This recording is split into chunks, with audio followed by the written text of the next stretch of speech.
You might have seen some dogs in the past on either social media or in real life that look like they just listen to their owner 24/7, 100% of the time, whether it's recall or just tricks. And these dogs might seem like they listen to their owners all the time, even around distractions. Now, some people, especially on social media, these dog trainers might try to tell you that the only way to accomplish this kind of great listening in a dog is to use aversive methods or punishments. But in truth, you can get any dog to listen to you very well just by following a few steps. And don't forget to stay around for my 9th and final tip, because that one is by far the most important. Before we get really into it, I just want to say that some of these dogs, again, that you see on like TikTok that are crazy hyper focused on the owner, listening 100% of the time, are usually like working dogs, like police dogs. And a lot of these dogs that act like this are using aversive methods, and in my opinion is not very ethical, but more importantly is not very necessary. You don't really need like your golden retriever at home to be healing by you 24/7. It's more important to get them to listen to stuff like recall to keep them safe, and also to listen to stuff like looking at you or sitting or stopping and stuff like that. When I say get your dog to listen to you, I mean it like that. I don't mean make your dog into some kind of robot. Now, the first step into getting your dog to listen to you very consistently and reliably is to first make sure that your dog's needs are met physically and mentally and emotionally. So physical needs are quite obvious. You know, if you have an active dog or even not so active dog, you want to be taking them out consistently and enough for them to feel satisfied. For example, if you have a small dog, this might only mean like 2 walks a day. If you have a dog like a border collie like myself, we have to take him out for 1 to 2 hours a day. But making sure that their physical exercise needs are met is your first step. Then also you want to make sure that they're mentally and emotionally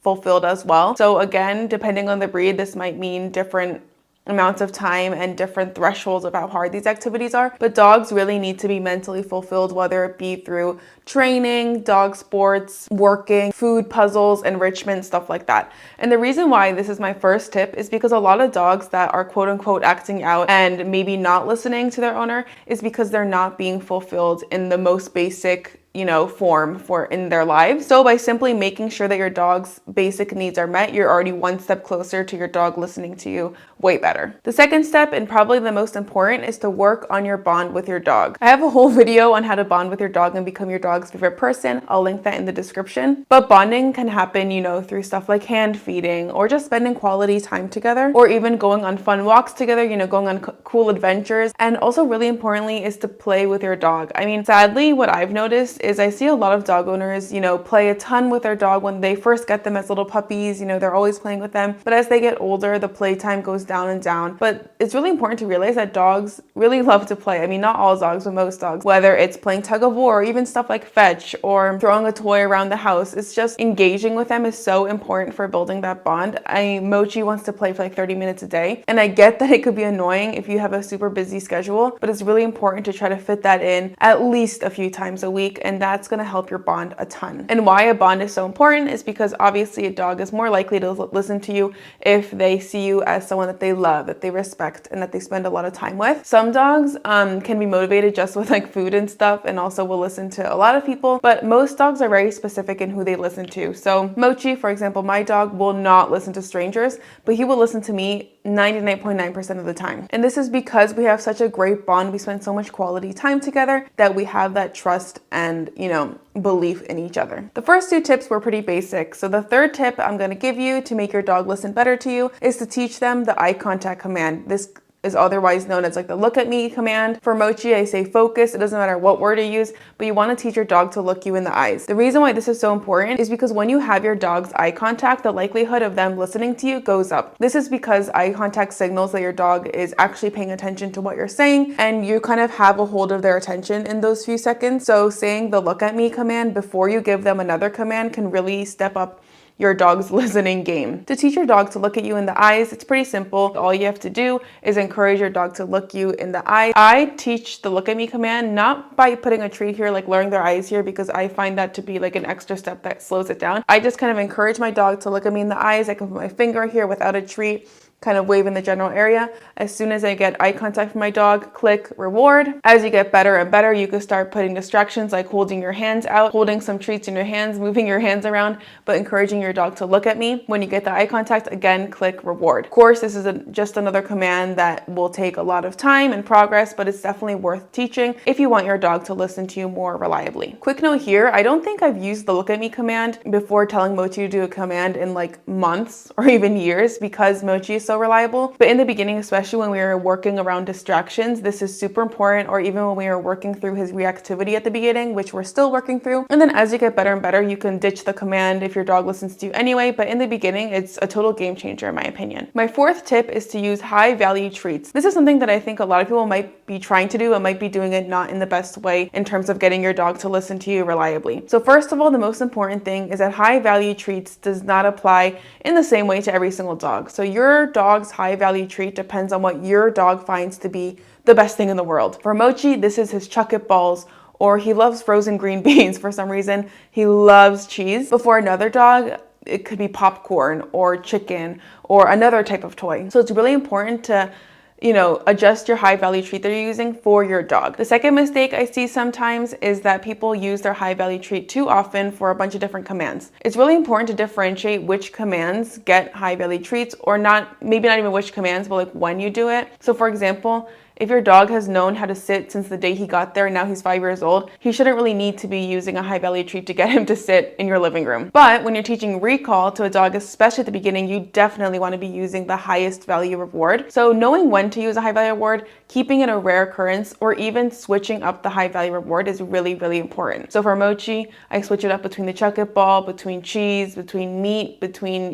stuff like that. My fifth tip is very related to my fourth tip, but it's the process of phasing out treats very strategically. So a lot of people that don't like positive reinforcement training, I don't get them, but their big argument is like, oh, you have to carry treats for the rest of your life if you want to train them positive reinforcement. That's not true at all. And actually the lottery system of rewarding has been proven to work amazingly, like the most effectively. So when you're first teaching your dog a command, obviously you want to be rewarding them very consistently. But as you get better and better, you don't have to reward your dog every single time he does something, just in case you don't have a reward. So for example, you might be out one day, your dog is amazing at recall, you have to call him back, but you don't have any treats. You can still call him back, praise him with a lot of like, good boy, like with your voice, and you don't have to give him a treat. The lottery system works so that you randomly reward your dog for doing a command so that your dog never knows if he's gonna get rewarded or not. This actually encourages your dog to work very hard and give his all to every single command, because it might mean he's gonna get that piece of cheese or that piece of, popcorn, chicken, whatever. And this is actually not just dogs. The lottery system is proven when training dolphins or stuff like that. It's just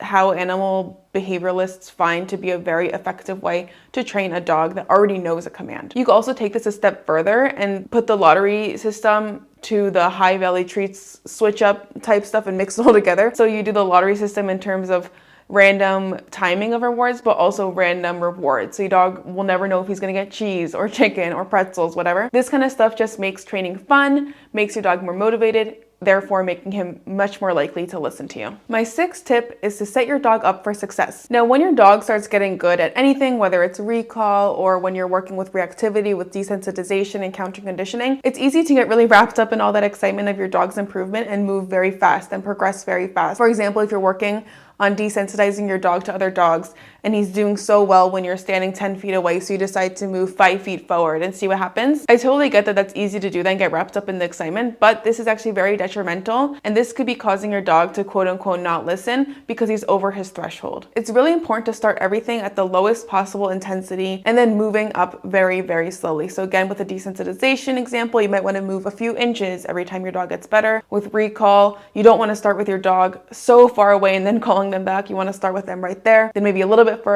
further, stuff like that. So set your dog up for success, give him those little wins, reward those little wins, and that'll make your dog listen better in the long run, instead of setting him up for a lot of challenging tasks, letting him fail, reinforcing those failments, and then your dog won't listen. Failments is not a word, I don't think. And when I say low intensity, I also mean to consider the environment. So you want to always start, or not always, but often start indoors when you're teaching something new and then move outdoors. Just set them up for success and go as slow as you possibly can, because even though that obviously takes longer than moving very fast, it sets them up for long-term success process will make them listen instead of letting your dog keep reinforcing not listening to you. My 7th step is kind of related again, but it's always to practice all your commands in different environments. So dogs are extremely contextual animals. You might have even noticed that your dog listens to certain commands when he's in your living room, but he won't listen in the bedroom or something. And this is actually because your dog contextualizes pretty much everything in their whole life. So your dog might know that sit means sit when you're standing in your house, but he might not know that sit means sit